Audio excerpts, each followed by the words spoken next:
पिछले 2 महीना से टीवी चैनलों पर शारदा आफ्ताब कत्ल की खबर चल रही थी और अब त्यूनिशा शर्मा की खबर भी शुरू हो गई है। कत्ल के इन 2 वाक़यात की लगातार कवरेज और मीडिया के फोकस की वजह है कातिल का मजहब। शारदा आफ्ताब केस में कत्ल करने वाले का मजहब इस्लाम बताया गया और फिर उस पर मीडिया ने पूरी ताकत झोंक दी। त्यूनिशा शर्मा ने खुदकुशी की है, सुसाइड किया है, लेकिन इसके सुसाइड का जिम्मेदार इसके किसी पुराने दोस्त को ठहरा दिया गया है जिसका नाम है ज़ीशान खान। और जब नाम में खान आ जाए तो फिर लव जिहाद का केस भी ऑटोमेटिक इनके यहाँ बन जाता है। ताज्जुब की बात यह है कि महाराष्ट्र के होम मिनिस्टर ने भी सुसाइड को लव जिहाद का केस बता दिया। लेकिन इन 2 केसेस के अलावा इस तरह के और भी दसियों केसेस सामने आए हैं। इससे ज़्यादा बर्बरियत के वाक़यात पेश आए हैं। कहीं लड़के ने अपनी गर्लफ्रेंड का कत्ल कर दिया है, कहीं आशिक ने माशूका के शौहर का कत्ल करके उसकी लाश को दफना दिया और ऊपर से प्लास्टर कर दिया, पक्का फर्श बना दिया। कहीं भाई ने अपनी ही बहन का कत्ल कर दिया, उसके टुकड़े टुकड़े कर दिए क्योंकि उसको अपनी बहन पर किसी और लड़के के साथ अफेयर करने का शक था। लेकिन यह सब खबर आपको नहीं बताई गई क्योंकि इन तमाम वाक़यात में कत्ल करने वाले का मजहब इस्लाम नहीं है। आइए बताते हैं आपको तफसीलात। स्क्रीन पर यह तस्वीर देखिए। इस लड़की का नाम है शिवानी, इसके भाई का नाम है हिमांशु। भाई को शक हुआ कि मेरी बहन शिवानी किसी लड़के के साथ मोहब्बत करती है, इसलिए उसने इसका कत्ल कर दिया। समझाया भी नहीं, गुफ्तगू भी नहीं की, सीधे मार दिया और घर के एक कमरे में ही दफना दिया। इतनी बड़ी खबर को मीडिया ने छुपा दिया क्योंकि नाम हिमांशु है, मुसलमानों जैसा नहीं। एक और खबर है मध्य प्रदेश की। एक जगह है रीवा जहां मऊगंज इलाका का रहने वाला एक लड़का अपनी गर्लफ्रेंड के साथ जा रहा होता है। रास्ते में रुकता है, पीछे से एक लड़का वीडियो बनाना शुरू करता है। फिर वो बोलता है कि वीडियो को कुछ देर के लिए रोक दो और वो अपनी गर्लफ्रेंड यानी महबूबा को पहले तमाचा मारता है, थप्पड़ रसीद करता है, फिर लात से मारना शुरू कर देता है और बेदर्दी से मारता है। लड़की बेहोश होकर गिर जाती है। लड़का उठाने की कोशिश करता है लेकिन लड़की नहीं उठ पाती है। जालिम आशिक फिर लड़की को लात से मारता है और वहीं छोड़कर चला जाता है। इस वाक़े की वीडियो सोशल मीडिया पर वायरल हो रही है।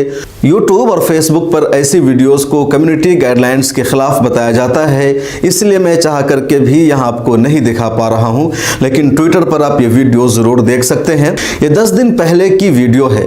पुलिस को खबर हुई, केस दर्ज हुआ, लड़के को पुलिस ने गिरफ्तार किया और 24 घंटे में ही छोड़ दिया। मीडिया ने भी इस खबर पर कोई तवज्जो नहीं दी, कोई ब्रेकिंग न्यूज़, डिबेट और तज्जिया भी नहीं किया गया क्योंकि यहाँ लव जिहाद के एंगल तलाशना नामुमकिन था। लड़का का नाम मुसलमानों के नाम जैसा नहीं था। बड़ी मुश्किल से पता चला मुझे भी कि लड़के का नाम पंकज त्रिपाठी है। 10 दिन बाद यह वीडियो फिर तेजी से वायरल हुई है तो अब दोबारा पुलिस ने पंकज को गिरफ्तार कर लिया है और उसके घर को भी बुलडोज कर दिया गया है। इसी तरह की एक और खबर है हरियाणा के पानीपत की। शौहर की गैर मौजूदगी में एक औरत ने पराए मर्द से इश्क लड़ाना शुरू कर दिया। शौहर को खबर हुई तो आशिक और माशूका दोनों ने मिलकर के शौहर को ही मारने का फैसला कर लिया। औरत के शौहर को उसके आशिक ने एक दिन किसी बहाना से अपने घर बुलाया और शराब में नशा की गोलियां डालकर उसको पिला दिया। बेहोश होने के बाद उसका कत्ल कर दिया। जानवरों के बथान में गड्ढा खोदा और उसको वहीं पर दफना दिया और ऊपर से पक्का फर्श बना दिया। यह आज से सिर्फ 6 दिन पहले का वाकया है, लेकिन मीडिया ने इस खबर का भी कहीं जिक्र नहीं किया क्योंकि मारने वाले का नाम परवीन है और जिसका कत्ल हुआ है उसका नाम रवि है। पुलिस को इस केस का अब पता चल चुका है और परवीन की गिरफ्तारी हो चुकी है। हमारे देश की मीडिया में अब क्राइम की उन्हीं खबरों को जगह दी जाती है जिसमें क्राइम करने वाले का नाम मुसलमानों जैसा होता है। खा वो हकीकत में मुसलमान हो या न हो, इस्लाम पर अमल करता हो या ना करता हो, नाम बस होना चाहिए मुसलमान जैसा। इस्लाम जिस अमल को हराम कहता लगा है, इस्लाम जिन चीज़ों से रोकता है, मुस्लिम नौजवानों को जिन उमूर से दूर रहने के लिए समझाया जाता है, पहले देश की मीडिया, यहाँ की तहजीब मुसलमानों को उस काम पर आमादा करती है, उकसाती है और बाद में फिर उसे इस्लाम से जोड़ दिया जाता है।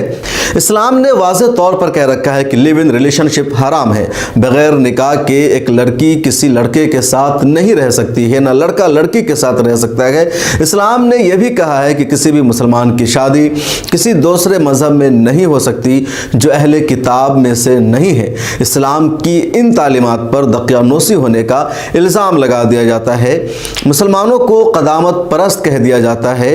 अदालत से लिव इन रिलेशनशिप को दुरुस्त करार दिया जाता है और जब इस कल्चर की वजह से किसी का कत्ल हो जाता है तो बीच में इस्लाम को दाखिल कर देते हैं, लिव इन रिलेशनशिप को लव जिहाद से रिप्लेस कर देते हैं, लेकिन कत्ल के असल असबाब पर कभी गौर नहीं करते, तवज्जो नहीं करते।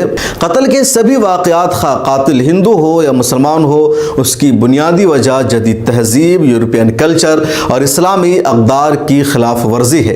कराइम के वाक़यात में से 10% से ज़्यादा की वजह लिव इन रिलेशनशिप होती है और बाज़ाब्ता ये रिपोर्ट है। इसके बावजूद हमेशा किसी न किसी मुसलमान को कटहरे में खड़ा किया जाता है और गोदी मीडिया का रवैया सबसे ज़्यादा शर्मनाक होता है। इस वीडियो में इतना ही। मिल्ला टाइम्स को यूट्यूब पर सब्सक्राइब कर लीजिए, फेसबुक, ट्विटर और इंस्टाग्राम पर हमें फॉलो कीजिए।